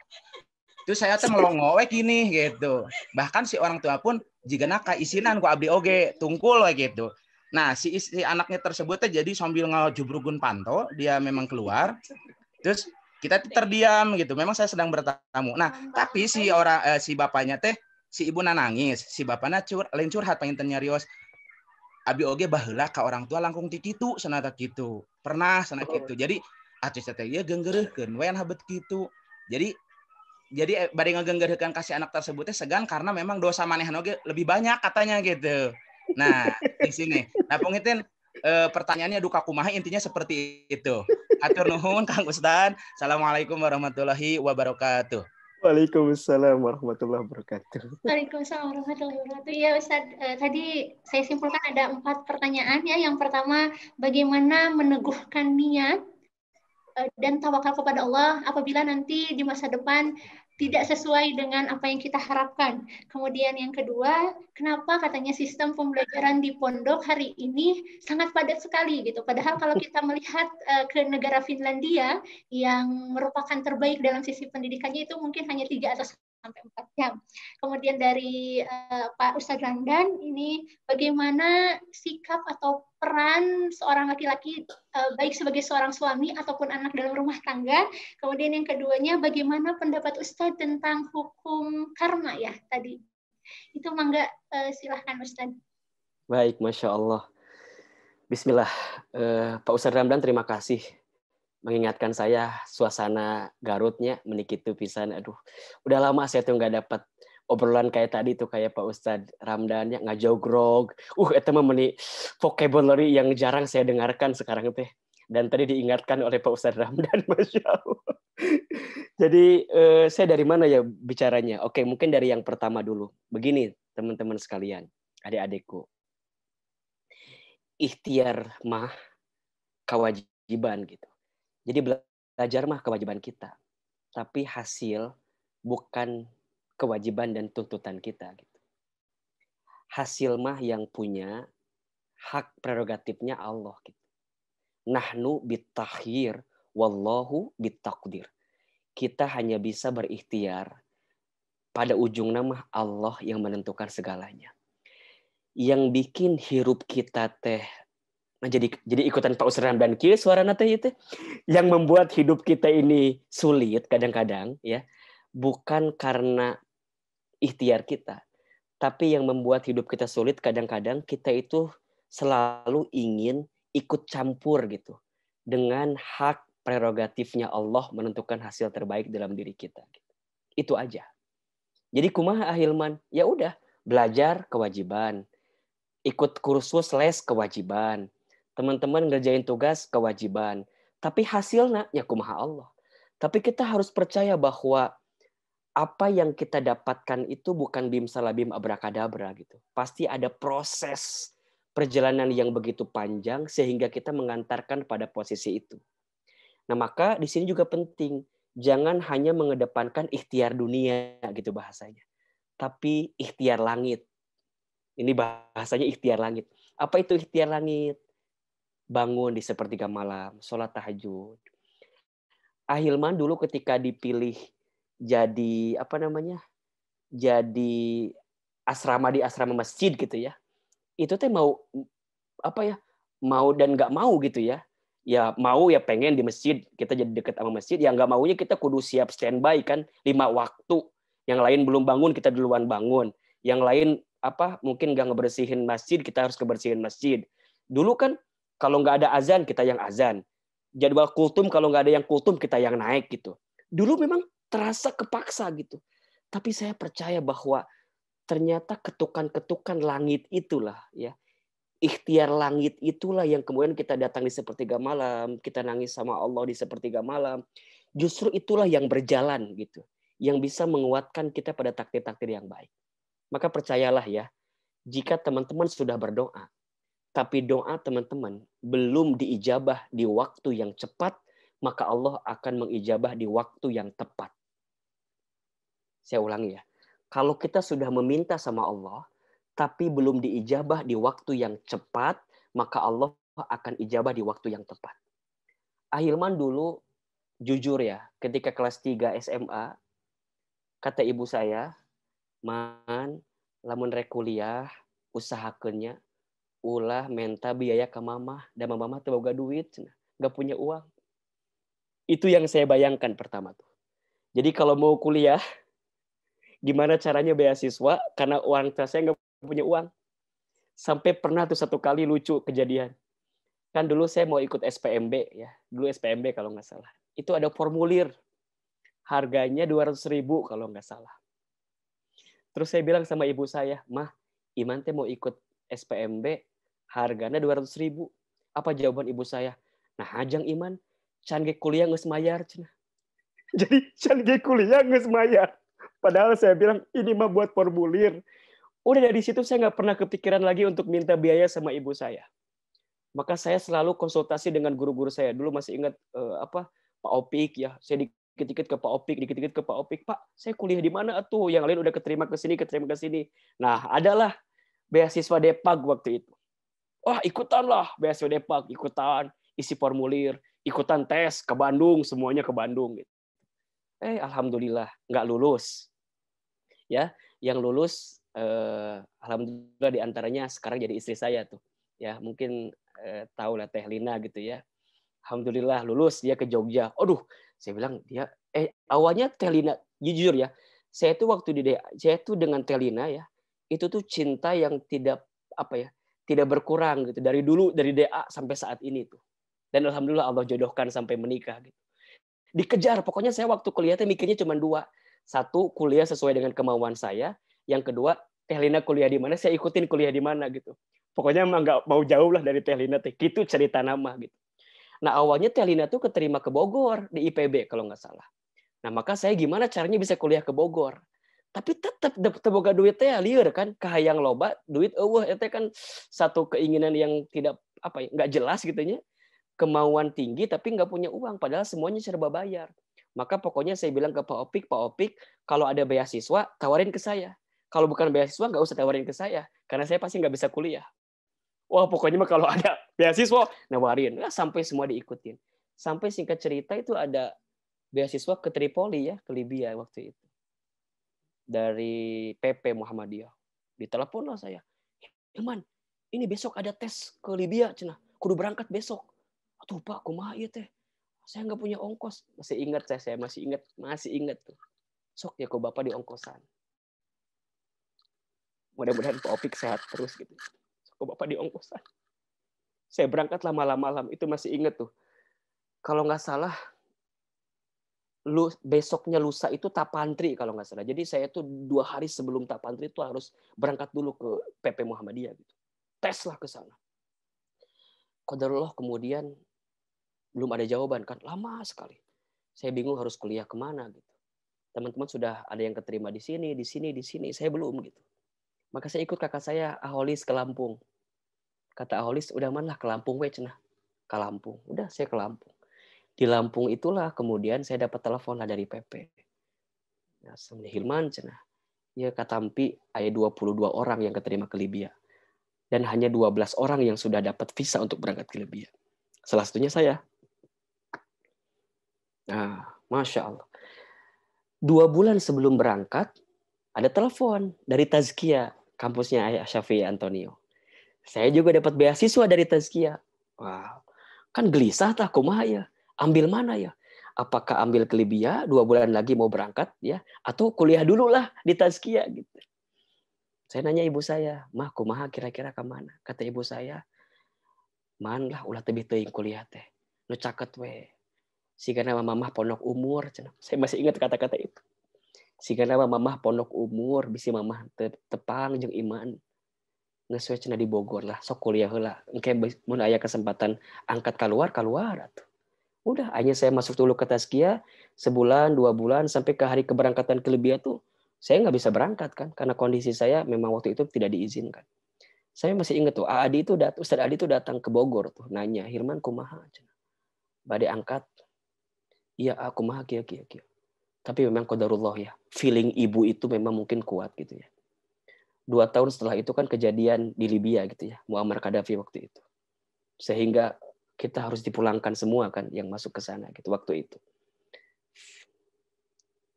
Ya hari ini jalannya mungkin ketemu juga gitu. Hari ini Ahilman jadi mubalik gitu ya, jadi dai. Wasilahnya dulu kalau ke Libya juga mungkin akan sama seperti ini gitu. Hanya Allah membelokkan sedikit jalannya gitu. Jadi istilahnya mah kalau dulu mah mungkin lurus ya. Gitu lurus gitu ya. Tapi sama Allah dibuat kesini dulu, tetap ketemunya di titik ini gitu. Jadi artinya apa? Jalanin saja, husnuzon aja, berprasangka baik saja, karena apa yang Allah sudah tuliskan untuk kita tidak akan pernah melewatkan kita gitu. Ya, tugas kita hanyalah ikhtiar. Makanya kata Umar bin Khattab ya, aku tidak pernah gelisah dengan hidup karena aku yakin semua yang sudah dituliskan untukku tidak akan pernah melewatkanku. Jadi teman-teman sekalian, teruslah berjalan dalam kebaikan dan jangan hanya mengandalkan ikhtiar dunia, tapi yang paling penting ikhtiar langit gitu. Mungkin teman-teman kalau nanti saya ke DA, saya akan cerita bagaimana saya keterima AFS ke Amerika dan ke Jepang. Wah itu mah hayang seri pokoknya malah kalau diceritakan mah. Teman-teman saya nggak ada yang nyangka. Udah waktu ikutan saya mah di kumahanya diketawain sama anak-anak teman-teman teh. Mana miluan cenah tes ke Amerika kan tuh bisa bahasa Inggris. Wah, saya mah dulu Inggrisnya hancur. Beneran. Tapi ketika ada pengumuman ditunggu di lab bahasa, ya udah saya mah ke lab bahasa we. Dulu ketika di lab bahasa ada tes. Wah, Masya Allah. Pokoknya kalau diceritain mah lucu lah pokoknya mah. Ternyata di antara teman-teman yang sama teman-teman lain direndahkan, kemudian disepelekan, alhamdulillah kita keterima gitu. Nah, kumaha carana? Balik deui sih memang. Pada akhirnya Allah yang menentukan segalanya. Yang kedua, teman-teman jangan sibuk dengerin ucapan orang lain. Kita tuh kadang-kadang suka insecure sama orang. Insecure suka minder gitu. Mana mau bisa, nges. Nah, ulah. Dan yang ngukur bisa atau enggak mah hanya kita sama Allah. Makanya kita harus percaya diri. Tapi juga ulah kepedean. Karena beda-beda tipis antara percaya diri dengan kepedean.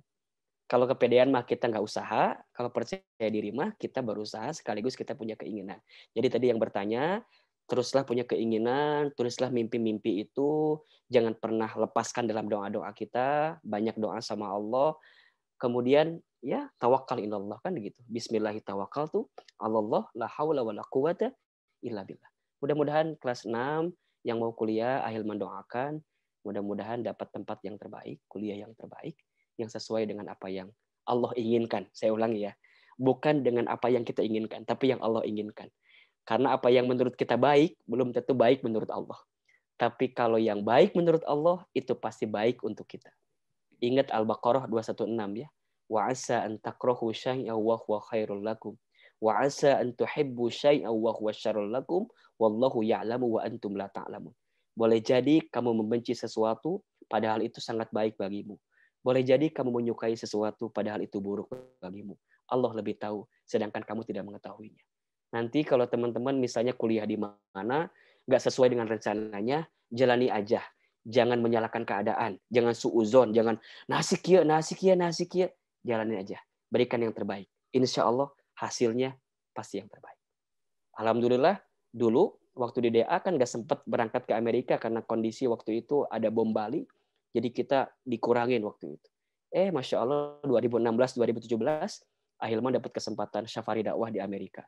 Dulu mah cuma setahun, kemudian dikasih waktu 2 tahun. Jadi Allah mah ayo gitu caranya tuh kapan gitu ya gimana Allah aja gitu. Ikutin aja. Ahilman pengen ngikutin Teh Lina kuliah di mana? Ternyata nggak bisa. Teh Lina di Jogja, Ahilman di Bogor. Tapi kalau jodoh nggak akan kemana kan? Jodoh sudah tercatat, tak mungkin tersesat. Jodoh sudah tertakar, tak mungkin tertukar. Jadi kalem we. Teman-teman sekarang yang mungkin lagi senang sama akhwat gitu ya, Putri, kalem. Ulah, aduh kumahanya ulah galak. Kalem. Doakan. Karena tidak ada kekuatan yang paling dahsyat kecuali doa. Dan pada akhirnya doa itu yang akan mempertemukan kita kembali. Alhamdulillah. Akhirnya ketemu lagi. Jodoh, nikah. Punya anak lagi sekarang. 2. Insya Allah. Mudah-mudahan bermanfaat. Yang kedua, pertanyaannya adalah, nah di DA cenah sekolahnya lila teuing panjang gitu ya. Lama gitu ya. Teman-teman begini, catat baik-baik ya. Yang mengundang keberkahan dari ilmu itu ya, kadang bukan hanya ilmunya, berkali-kali saya sampaikan. Justru pertemuan dengan guru-guru kita itu adalah cara kita mengundang keberkahan. Tanpa sadar teman-teman sekalian, ketika kalian duduk di kelas, menatap wajah guru gitu ya. Baru menatap wajah guru. Kemudian teman-teman mendoakan yang baik-baik untuk guru teman-teman, itu ada keberkahan yang tak ternilai harganya. Ada pahala yang sangat luar biasa. Saya setuju tadi ya, mungkin ilmunya cuma nerap 3 jam, 4 jam gitu. Sisanya Kita bukan sedang ingin hanya sekedar belajar ilmunya, bukan. Kita ingin mendapatkan doanya. Kita ingin mendapatkan ucapan-ucapan baik dari guru-guru kita. Teman-teman pernah nggak dapat kayak gini? Teman-teman salaman sama guru kemudian diusapin kepalanya. Sokjang, ku Bapa didoakeun. Itu kalimat sokjang, ku Bapa didoakeun, itu dahsyatnya luar biasa. Mungkin teman-teman di kelasnya biasa aja. Tetapi saat itu keluar kalimat sokjang, ku Bapa didoakeun, itu jauh lebih berharga daripada ilmu yang disampaikan oleh guru kita. Karena kalau belajar, sekarang mah di Google naon sih yang nggak ada? Sekarang di YouTube apa sih yang nggak ada? Betul apa enggak? Tapi keberkahan itu yang kita tidak bisa temukan di tempat-tempat yang lain. Dan itu hanya bisa didapatkan saat teman-teman hadir di kelas. Hadir di kelas. Makanya dulu Ahilman sangat merasa gitu. Ahilman tuh dulu ya. Kenapa gini? Kalau saya paham ya. Saya tuh waktu di pesantren gak pinter-pinter banget sih, biasa aja ya. Ya cuman ranking 3 besar gitu lah, gak pinter-pinter banget gitu. Alhamdulillah gitu ya. Tapi yang saya rasakan justru bukan dari belajarnya. Saya mah tuh belajar naon dulu mah asa jarang belajar tuh. Dikit-dikit nyanyi nasyid. Dan saya dulu kan personil nasyid ya, ikutan lomba nasyid. Terus dikit-dikit ngurusin IRM. Aktif gitu. Asa waktu belajar teh asa jarang gitu. Tapi nah asa cepet we nempel teh kalau belajar, kalau hafalan gitu. Dan saya rasakan memang keberkahan dari guru itu gitu. Saya kalau ketemu guru nggak pernah nggak nyapa. Kalau orang makan kalau ketemu guru teh ngindernya nyari jalan lain tuh. Lamun orang guru di dia ya kadang-kadang lewat ke mana gitu. Sieun papanggih sieun ditanya gitu. Kalau saya mah enggak. Saya mah kalau ada guru saya samperin. Saya akan datang biasanya nih kalau ke kelas itu biasanya datang pertama, pulang terakhir. Saya tuh kalau guru sebelum pulang saya nggak akan pulang dulu. Ustadz mohon maaf. Ya. Ini karena waktu pembelajaran daring akan segera dimulai, bisa lebih mohon maaf sekali. Baik. Jadi teman-teman sekalian, tadi ya Fahad yang nanya bahwa keberkahan ilmu itu kadang-kadang bukan dari belajarnya saja, tapi dari proses cara kita bertemu dengan guru kita. Makanya wajar jika di DA pembelajarannya begitu panjang, boleh jadi kalau Ahilman melihat kita sedang menghadirkan keberkahan-keberkahan dalam pembelajaran itu. Mudah-mudahan juga teman-teman walaupun di kelas duduk sambil tidur, sambil ngantuk-ngantuk, tetap ada keberkahan. Makanya tetap ya teman-teman, jangan pernah berkata-kata yang buruk bagi guru-guru kita, apapun keadaannya. Karena ucapan-ucapan kita bagi guru kita itu adalah sesuatu yang dituliskan oleh malaikat, yang boleh jadi itu menjadi sesuatu yang tidak baik dalam kehidupan kita. Tetap katakan yang baik-baik, ucapkan yang baik-baik, berikan yang baik-baik, tunjukkan yang baik-baik, karena apa yang kita hadirkan kepada guru kita itu akan menjadi kebaikan bagi kita. Itu kalau dari Ahilman. Jadi terlepas dari apapun, mudah-mudahan Ahilman sangat meyakini bahwa belajar di DA sesibuk apapun, secapek apapun, itu jadi kebaikan. Walaupun yang nempel ilmunya sedikit. Karena belajar bukan hanya sekedar nambahin ilmu, bukan. Tapi bagaimana kita mengundang keberkahan-keberkahan dari pembelajaran yang bisa kita dapatkan. Makanya kalau ada kesempatan masuk kelas. Kemudian di kelas kita aktif. Karena guru itu hanya akan kenal dengan 3 mahasiswa atau 3 siswa. 1 yang paling pintar biasanya, 2 yang paling tertinggal, dan yang ketiga yang paling aktif. Dan Ahilman dulu memilih yang ketiga tuh, memilih yang paling aktif. Ya, siapa yang mau mengerjakan sesuatu, siapa yang mau belajar sesuatu, maka itulah yang akan kemudian mendapatkan kebaikan dalam dirinya. Mudah-mudahan kita bisa belajar lagi dan bisa terus belajar bersama dengan guru-guru kita. Yang terakhir Pak Ustadz Ramdan, Masya Allah pertanyaannya terkait dengan orang tua dan istri. Ya, orang tua dan istri. Kalau saya ingin fokus kepada istri yang baik itu atau pasangan yang baik itu adalah pasangan yang bisa membersamai kita dalam kebaikan. Maka jika Ustadz Ramdan memiliki pasangan, kemudian dihadapkan dengan pilihan berbuat baik kepada istri atau kepada orang tua, tentu itu bukan pilihan jika kita punya pasangan yang baik. Kita akan berlomba dengan istri kita, dengan pasangan kita, untuk berbuat baik dalam kebaikan kita, termasuk kepada orang tua kita. Dan percayalah saat kita memberi kepada orang tua kita, disitulah tempat-tempat terbaik mengundang keberkahan dalam kehidupan kita. Maka ini juga untuk para istri sekaligus yang ada hadir di sini ya. Para istri jangan pernah membatasi suami Anda untuk berbagi kepada ibu Anda, kepada ibunya, kepada orang tuanya. Karena saat kita berbuat baik kepada orang tua kita, disitulah Allah memberikan kebaikan-kebaikan kepada kita. Jelas hadisnya kan? Ridullah fi ridul walidain wa sukhtullah fi sukhtil walidain. Ridhonya Allah ada pada ridhonya orang tua, dan murka bencinya Allah ada pada murka bencinya orang tua. Oleh karena itu, berikan pemahaman kepada istri Ustadz Ramdan bahwa kita harus berlomba untuk berbuat baik kepada orang tua. Jika dihadapkan kebutuhan kita dan kebutuhan orang tua, kalau saya memilih kedepankan kebutuhan orang tua kita dulu, selama kita masih bisa bertahan dengan keadaan pasangan kita. Demi Allah, kita akan kehilangan kesempatan jika orang tua kita sudah tidak ada untuk berbuat baik seperti itu. Artinya jika masih ada orang tua kita, berbuat baiklah kepada orang tua kita, muliakanlah keadaannya. Kalau belum bisa membahagiakan, maka jangan pernah menyakiti. Saya ulangi ya. Kalau belum bisa membahagiakannya, maka jangan pernah menyakitinya. Itu jawaban dari saya. Jadi bukan pilihan mana yang didahulukan, tidak ada pilihan itu, karena dua-duanya adalah pilihan yang terbaik. Tapi jika memang kondisinya harus seperti itu, maka berikan pemahaman kepada istri kita agar kita bisa berbuat baik kepada orang tua kita. Yang kedua terkait dengan karma ya. Nah, bagaimana saya memandangnya? Kalau saya tidak terlalu melihat secara hukum ya. Hanya yang kita harus pahami bahwa faman ya'mal mithqala dzarratin khairan yarah wa may ya'mal mithqala dzarratin syarran yarah. Barang siapa yang berbuat kebaikan, maka dia akan mendapatkan balasan kebaikan. Dan barang siapa yang berbuat keburukan, maka dia akan mendapatkan balasan keburukan itu. Jadi artinya ya teruslah berbuat baik ya. Teruslah berbuat baik. Jika kita pernah berbuat buruk di masa lalu, bertobat, minta ampun sama Allah agar tidak menjadi wasilah atau alasan kita mendapatkan keburukan. Dan kita semua punya masa lalu, kita semua punya dosa, kita semua punya kesalahan, dan jangan terlalu lama berada dalam keadaan masa lalu itu. Jika hari ini kita diberikan kesempatan untuk hidup, maka jadikanlah hari-hari kita untuk banyak bertaubatlah dari kesalahan-kesalahan itu. Saya tidak percaya dengan karma, tapi saya percaya bahwa Allah selalu membalas apa yang kita lakukan sesuai dengan apa yang kita lakukan itu. Jadi mudah-mudahan ini bisa menguatkan kita untuk senantiasa berbuat baik, berbuat baik, berbuat baik. Dan ini catat baik-baik ya. Jangan pernah berhenti berbuat baik kepada siapapun. Karena kita nggak pernah tahu. Boleh jadi saat kita tidur lelap, di luar sana begitu banyak doa-doa kebaikan yang datang kepada kita. Dari siapa? Mungkin dari orang miskin yang kita beri makan.